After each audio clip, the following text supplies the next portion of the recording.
Hello friends, आइए आज हम जानते हैं कि निर्देशांक ज्यामिति क्या चीज़ होती है। ये एनसीईआरटी के क्लास 9 और क्लास 10 दोनों में है। तो आइए इस वीडियो में हम बेसिक समझेंगे क्वेश्चन 9 करते हुए कि मतलब ये निर्देशांक ज्यामिति होती क्या चीज़ है, और उसके बाद उस पर कुछ बेसिक देखेंगे, इसमें फैक्ट क्या है, ये कैसे काम करता है। तो आइए शुरू करते हैं। सबसे पहले देखिए निर्देशांक ज्यामिति। निर्देशांक से मतलब है किसी एक बिंदु पे अंक निर्देशित, किसी एक बिंदु के अंक पे निर्देशित कर रहा है। जैसे इसका उपयोग कहाँ किया जाता है, इसके बारे में पहले बात। ये देखिए, ये एक पूरा वाइट बोर्ड है, ये एक पूरा वाइट बोर्ड है जिस पे हम कहीं भी कोई बिंदु लिख सकते हैं, लगा सकते हैं। जैसे हमने यहाँ पे कोई बिंदु लिख दिया। अब हम बताने की ज़रूरत पड़े कि ये बिंदु किस जगह पे है, तो अब क्या बताएंगे कि दाहिने के ऊपर कोने में है।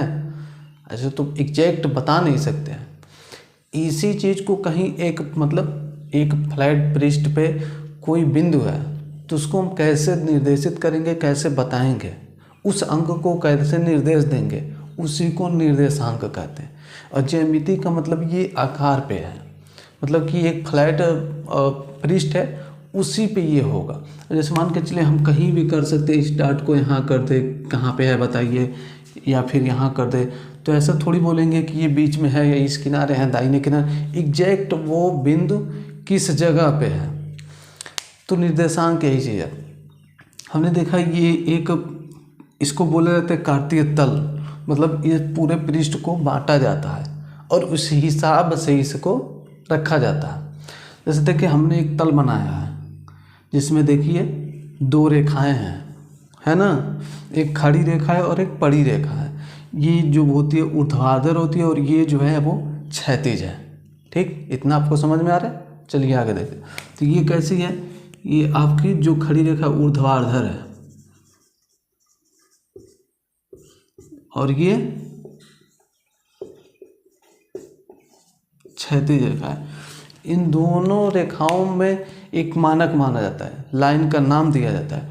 लाइन के हिसाब से ये जो होती है, ये जो बड़ी लाइन है क्षैतिज जैसे, इसके एक सिरे को x और एक सिरे को या तो -x या एक डैश मान लेते हैं। ये -x है। ऊपर की ओर भी ये y और ये -y। ठीक, मतलब ये लाइन पूरी x की है और जहाँ से ये एक दूसरे को क्रॉस करती हैं, ये बिंदु यहाँ से इधर का जो भी होगा वो प्लस में होगा, क्योंकि हम ऐसे खड़े हैं तो ये हमारा दाहिना है। तो इस बिंदु से जो क्रॉस पॉइंट है, इससे जो दाहिने होगा वो सब पॉजिटिव होता है, मतलब राइट, और राइट मतलब सही, और सही मतलब पॉजिटिव। इस हिसाब से आप इसको याद कर सकते हैं। ऊपर की ओर जा रहा है, यहाँ देखिए ये ऊपर की ओर जा रहा है। ऊपर की ओर भी जाते हैं तो हमारे लिए अच्छा होता है, हम पॉजिटिव में होते हैं। तो ऊपर भी जाएंगे तो हम पॉजिटिव, ये 6-7 बढ़ता जाएगा। अब देखिए, अब जब आप लेफ्ट में जाएंगे यानी राइट के अपोजिट जाएंगे तो आप माइनस में जा रहे हैं, ये अपना नकारात्मक हो रहा है। तो यहाँ से ये -1 -2 से शुरू हो जाएगा। और ये जो क्रॉस बिंदु है वो दोनों का 0 0 होगा, इस वाली लाइन का भी 0 और इस वाली लाइन का भी 0। अब नीचे आ रहे हैं, मतलब ऊपर जा रहे हैं तो पॉजिटिव, तो नीचे आ रहे हैं तो निगेटिव। नीचे हमको कोई खींच रहा है या हम अपने आप से नीचे डाउन होते जा रहे हैं, तो ऐसे ही वो चीज़ तो निगेटिव हो जाती है। तो ये निगेटिव ऐसे बढ़ता जाएगा। ठीक, ये इसका मतलब ये, इसको बोला जाता है एक कार्तीय तल। अब देखिए, अब इसमें किसी एक बिंदु को एग्जैक्ट कहाँ दिखाया कैसे जाता है। जैसे मान के चलिए हमने इसमें एक बिंदु ले लिया, जो बिंदु है मान के चलिए यहाँ पे, हम कहें कि इस बिंदु का निर्देशांक क्या है। आप कैसे बताएंगे कि ये निर्देशांक क्या है इसका, तो इसी मतलब पॉइंट को बताने के लिए निर्देशांक की ज़रूरत पड़ती है। और इस निर्देशांक में देखिए दो लाइनें हैं जो एक दूसरे को लंबवत काट रही हैं। मतलब आप जानते हैं कि लंबवत जहाँ कहीं भी कट होता है तो वो 90 का एंगल बनता है, और सब एक दूसरे के 90 का, और पूरे 90 के 4 हो गए तो हो गए ये 360। अब इनको बोला जाता है कि चतुर्थांश या क्वाड्रम्स।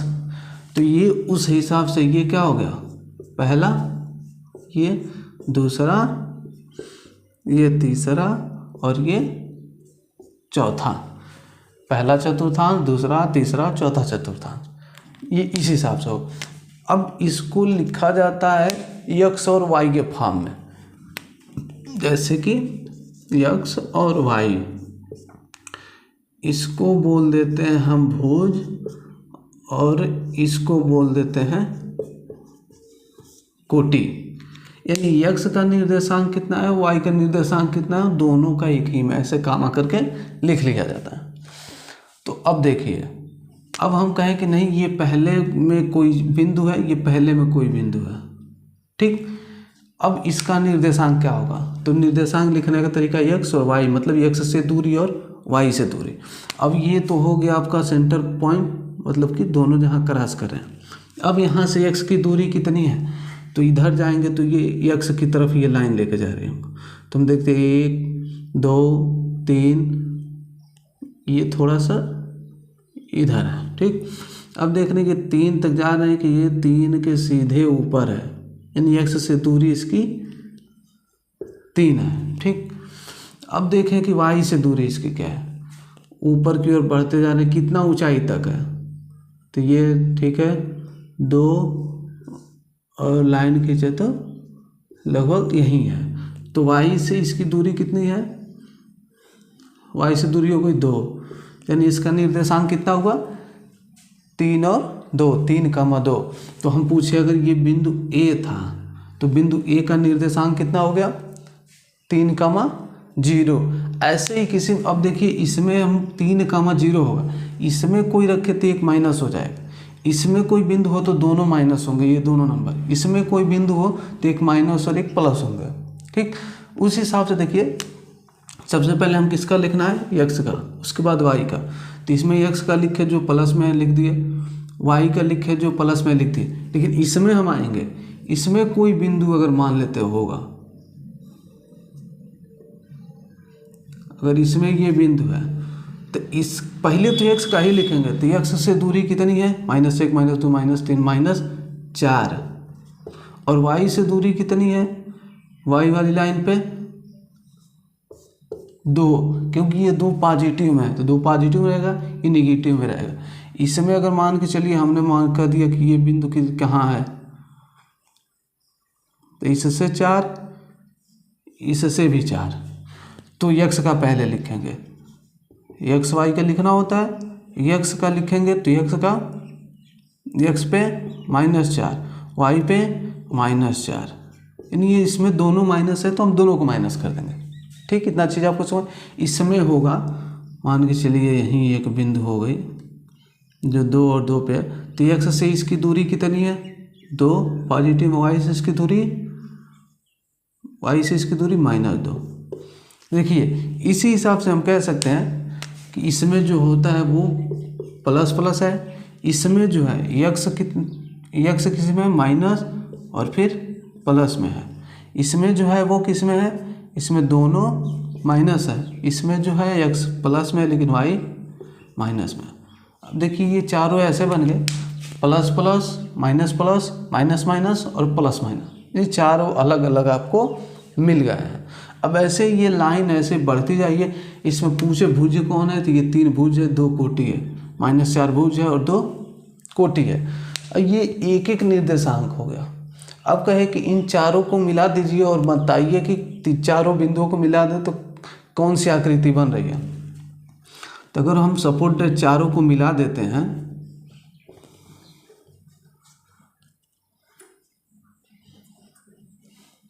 ऐसे, इसको ऐसे, इसको ऐसे, यहाँ से इसको ऐसे और यहाँ से इसको ऐसे, तो देखिए एक चतुर्भुज बन गया है लगभग समलंब के आकार का मतलब है। तो ये देखिए अब एक पूरा अलग आकार, ये बंद आकृति बन गई है।